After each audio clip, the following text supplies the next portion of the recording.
It was a cold Thursday morning when Derrick Moore, a mailman in his 40s, pulled up to the gate of the largest mansion on Elmridge Lane. He'd delivered mail there for 6 years, to the same man, Mr. Harold Finch, an elderly millionaire who was known for his silence, his wealth, and his strange solitude.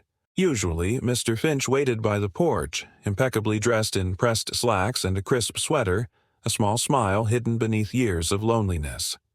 But today, something was off. When Derrick approached, the old man stumbled out. No cane, no shoes, just trembling hands clutching a bundle of envelopes. His pants were stained, dark, wet, and oddly sticky. His voice quivered. Could you leave the letters inside, son?" Derrick froze. His instincts screamed something was wrong. "Before I tell you what happened next, tell me in the comments where you were watching from.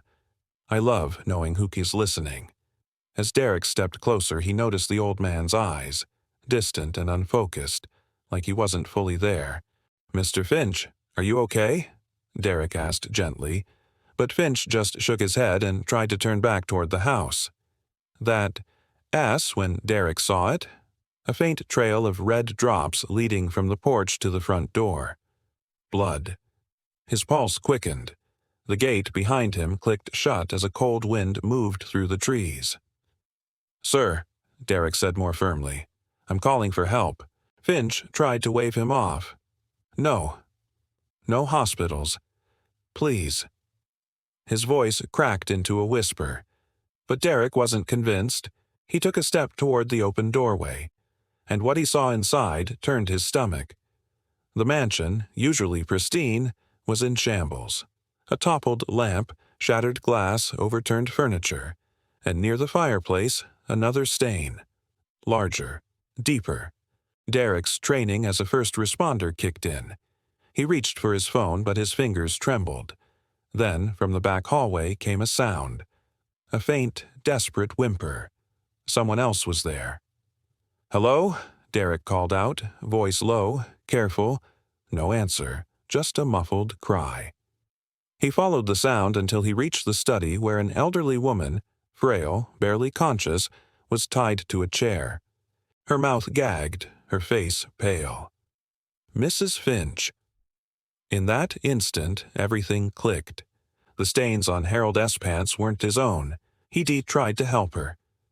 Derrick rushed forward, untying her trembling hands. "It's okay, ma'am. You're safe," he whispered. Her lips quivered, and she managed to breathe out one word. "Intruder!" Before he could respond, a floorboard creaked behind him. Derrick turned sharply. A man, masked, tall, wearing dark gloves, stepped from the hallway. The same hallway Mr. Finch had just come from. The intruder had never left. Derrick's heart pounded. He wasn't armed, but his voice steadied. "It's over. Police are on their way." The man lunged. Derrick dodged, grabbing a broken piece of chair from the floor. They crashed into the wall, glass shattering around them. The old couple screamed as Derrick fought with everything he had. The weight of his duty, his fear, and his humanity driving every move. When the sirens finally pierced the air, the intruder fled through the back, slipping into the woods. Officers stormed in seconds later. Derrick collapsed, breath ragged, as paramedics rushed to the Finch's side. Hours later, sitting on the ambulance step, Derrick stared at the mansion, the flashing lights painting it in red and blue. Mr. Finch, bandaged and pale, approached him slowly. "You didn't have to stop," the old man said softly. Derrick smiled faintly. "Maybe not, but I couldn't just walk away." Finch nodded, eyes glistening. "People don't do what you did anymore." Derrick looked out toward the sunrise breaking over the trees.